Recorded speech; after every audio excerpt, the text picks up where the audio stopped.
शुरुआत हुई जिसका असर यहां तक भी देखने को मिला। तो इस वक्त की बड़ी खबर हम आपको बता दें, पूरे दिल्ली एनसीआर में भूकंप के तेज झटके महसूस किए गए। पूरा उत्तर भारत उसमें शामिल है। कई क्षेत्र हैं रिक्टर स्केल पर जिसकी तीव्रता 6.6 मापी गई है। काफी देर तक इन भूकंप के झटकों को लगातार महसूस किया गया, जिसके बाद लोग अपने अपने घरों से बाहर आने लगे थे क्योंकि डर अब मन में बन गया था। और उसके बाद पंजाब उत्तराखंड में भी कई तेज झटके यहां पर महसूस किए गए हैं। अफगानिस्तान का जो फैजाबाद है वो इसका मेन एपिसेंटर है। दिल्ली के लक्ष्मी नगर में मकान झुक गया है। इस भूकंप का असर ऐसा हुआ कि दिल्ली के लक्ष्मी नगर में एक मकान झुक गया है। तो देखिए इसकी तीव्रता आप समझिए 6.6 इसकी तीव्रता थी। ये तीव्रता कम नहीं होती है और ऐसे में ये तेज झटके जो थे वो लोगों ने महसूस किए। हमने सीलिंग फैन की तस्वीर आपको दिखाई, किस तरीके से वो हिलता हुआ साफ नजर आया। उससे आप आंक सकते हैं इसकी तीव्रता आखिर कितनी रही होगी, इससे जो हीट निकली होगी वो कितनी ज्यादा होगी, उसकी ऊर्जा कितनी ज्यादा होगी, जिसका असर ये हुआ कि लोग अपने अपने घरों को छोड़कर बाहर सामने आ गए। श्रीनगर से रिफत इस वक्त हमारे साथ लाइव जुड़ रहे हैं। रिफत, इस वक्त वहां पर क्या हालात हैं? क्या लोग अब कुछ अपने अपने घरों को वापस लौटने शुरू हुए?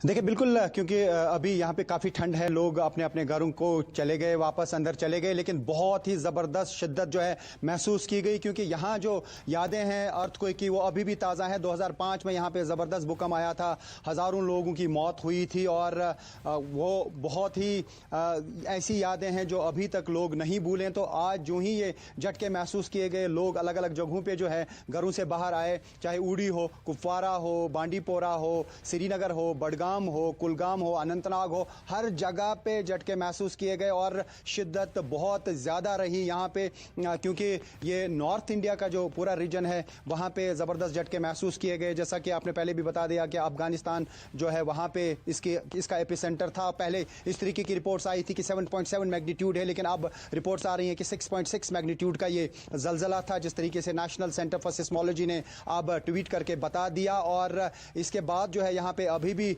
लोगों की जहनों में खौफ है, लेकिन सर्दी की वजह से है जो है लोग अपने घरों को चले गए, यानी घरों के अंदर चले गए, लेकिन काफ़ी देर तक लोग जो हैं वो बाहर सड़क पे थे। तो ज़बरदस्त शिद्दत का ये जलजला था। फिलहाल लोग जो हैं अभी भी ऐसी परेशानी में है कि कहीं आफ्टर शॉक्स ना आएँ, फिर से ट्रिमर्स ना आएँ, क्योंकि तुर्की में हमने जिस तरीके से देखा कि जो जलजला आया था 7.6 मैग्नीट्यूड का, उसके बाद दूसरे दिन जो जलजला आया था उसकी वजह से काफ़ी तबाही हुई, उसकी वजह से काफ़ी जानी नुकसान हुआ। लेकिन अभी कश्मीर से इस तरीके की कोई रिपोर्ट नहीं आ रही है कि कहीं पे जानी नुकसान हुआ या कहीं पे कुछ घर जो हैं वो ढह गए। हालांकि मैं आपको बता दूं कि अगर पूरे इंडिया की बात करें उसमें सबसे ज़्यादा वल्नरेबल श्रीनगर या पूरा कश्मीर है, क्योंकि कश्मीर सिस्मिक जोन 5 में आता है जो सबसे ज़्यादा अर्थक्वेक प्रोन होता है। हालांकि इस अर्थक्वेक का एपिसेंटर यहाँ पे नहीं था, अफगानिस्तान था, लेकिन जलजले के झटके ज़बरदस्त तरीके से महसूस किए गए और डेप्थ जो रही है ये कहा जा सकता है कि सरफेस के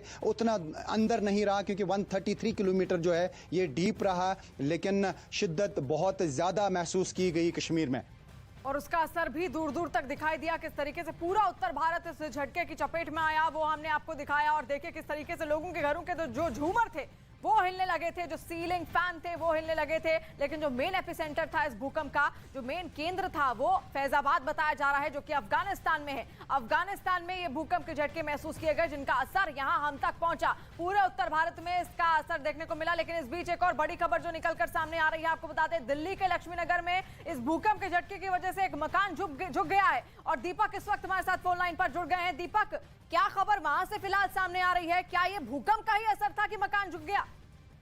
देखिए, जिस तरह से भूकंप का जो टाइमिंग था उसके बाद ही ये दमकल विभाग को मिली है और ये कहा गया है कि जो मेट्रो पिलर नंबर 51 है उसके सामने एक बिल्डिंग है और वो झुकी हुई है और ये उसी दौरान का घटनाक्रम है और इसी वजह से दमकल विभाग को कॉल मिली है। दमकल का कहना है कि एहतियातन एक गाड़ी को भेजी है और जो टीमें हैं वो वहां को रवाना की गई है कि जो किसी भी क्या है, क्या उसने सही रूप से देखा है कि बिल्डिंग झुकी है या क्या नहीं है। इसके बारे में फिलहाल पुलिस दमकल और पुलिस विभाग का कहना है कि चेक किया जा रहा है कि आखिर क्या सत्यता है, क्योंकि जिस वक्त भूकंप का समय था 10:35 के आसपास, उसके बाद ही ये कॉल की गई है और इसके बाद अगर ऐसी कोई घटना सामने आती है तो इस पूरे मामले में फौरन कार्रवाई होगी और ये कहा जा रहा है कि तुरंत ही एहतियातन दमकल की गाड़ियों ताकि पता लगाया जा सके क्या बिल्डिंग रिहायशी थी या फिर जो दुकानें हैं उस तरह की बिल्डिंग है। तो फिलहाल अभी ये पता चल पाया कि मेट्रो पिलर नंबर 51 के सामने ये बिल्डिंग है और इस बिल्डिंग के झुकने की कॉल दमकल विभाग को एक शख्स के द्वारा दी गई है और दमकल विभाग का कहना है कि एक गाड़ी एहतियात